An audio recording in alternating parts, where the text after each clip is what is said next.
अखंड ज्योति सितंबर 2021। खाद्य पदार्थों में घुलता जहर। आजकल खान पान को लेकर आम आदमी का रुझान शाकाहार की ओर बढ़ता जा रहा है। स्वास्थ्य के प्रति सजग व्यक्ति दूध, फल व हरी सब्जियों की ओर आकर्षित हो रहा है। बाजार में भी एक से बढ़कर एक आकर्षक व लुभावने फल व सब्जियां बिकते दिखाई दे रहे हैं। इतने सुंदर, आकर्षक तथा सुडौल फल व सब्जियां बाजार में पहले दिखाई नहीं देते थे। इसी प्रकार देश में हम कहीं भी जब और जितना चाहें दूध, दही, पनीर, देसी घी तथा खोया आदि खरीद सकते हैं।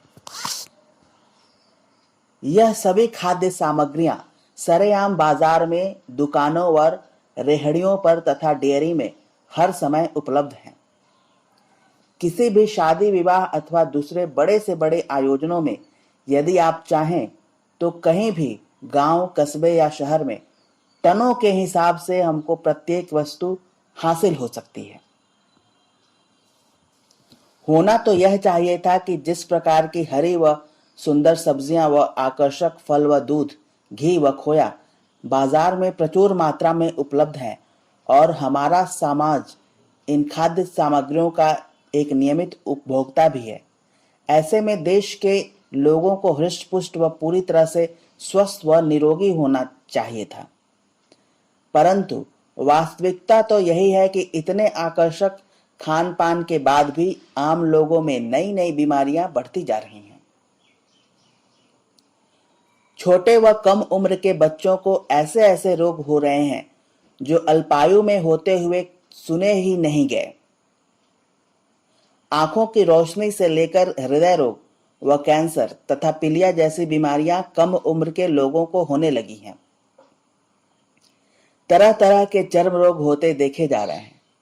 आखिर क्या वजह है कि हमारा समाज अच्छे खान पान के बावजूद ऐसी बीमारियों का शिकार हो रहा है और शाकाहार से सेहतमंद होने के बजाय वह बीमारियों को क्यों गले लगा रहा है?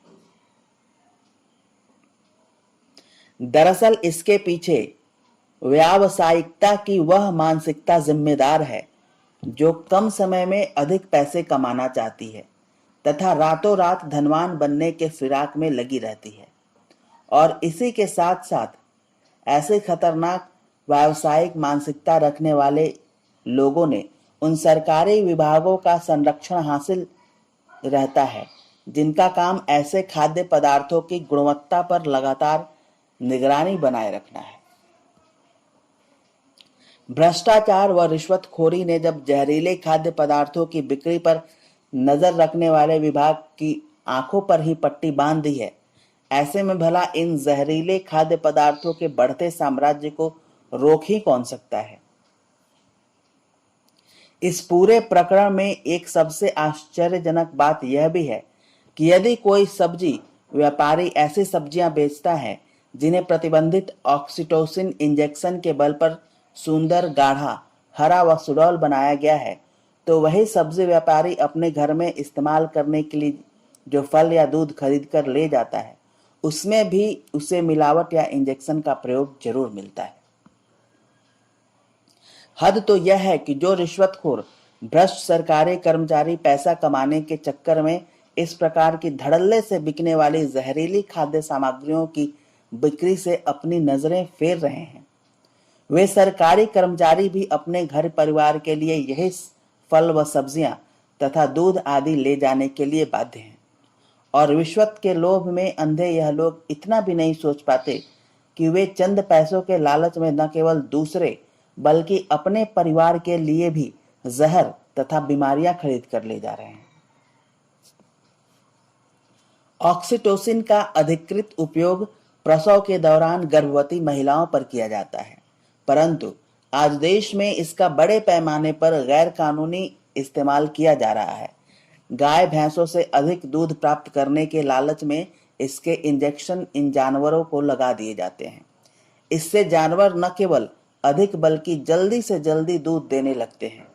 इसी प्रकार फलों व सब्जियों को पकाने व इन्हें आकार में बड़ा व सुडौल करने के लिए भी ऑक्सीटोसिन इस्तेमाल किया जाता है। यह जानकर भी आश्चर्य होगा कि अब ऑक्सीटोसिन इंजेक्शन भी असली की बजाय नकली तैयार होने लगा है, यानी जहर भी असली नहीं बल्कि नकली तैयार हो रहा है। अब यह नकली इंजेक्शन कितना घातक व हानिकारक होगा, इसका अंदाजा आसानी से लगाया जा सकता है। देश के कई इलाकों में ऑक्सीटोसिन बनाने व इसको पैकिंग करने का कुचक्र चल रहा है। गौरतलब है कि सरकार ने ऑक्सीटोसिन इंजेक्शन की बिक्री प्रतिबंधित कर रखी है, इसीलिए इसे बेचना अनधिकृत है और यह एक बड़ा अपराध है। इसकी बिक्री करने वाले को 2 वर्ष से लेकर उम्र कैद तक की सजा भी हो सकती है।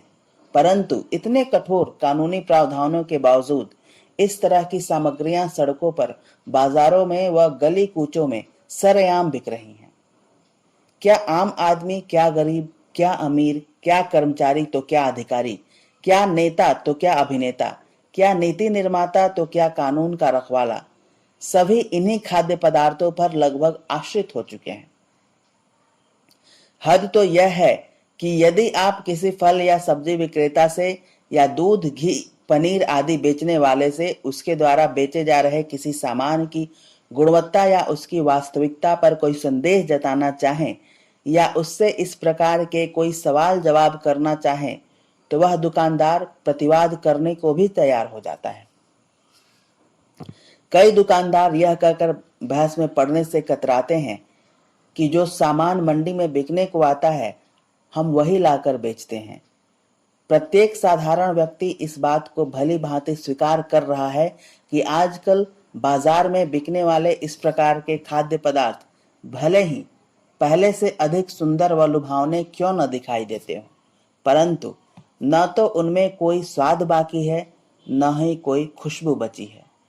इन चीजों के खाने पीने में भी कोई कशिश या आकर्षण नहीं रह गया है।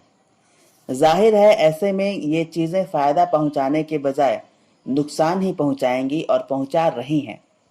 सवाल यह है कि जब शासन निरंकुश हो, सरकारी विभाग दुकानदारों, मिलावटखोरों तथा नकली वस्तुओं के उत्पादकों के बीच एक बड़ा व खतरनाक कुचक्र का जाल बन जाए, तो ऐसे में आम लोगों को इस मुसीबत से कैसे निजात मिले?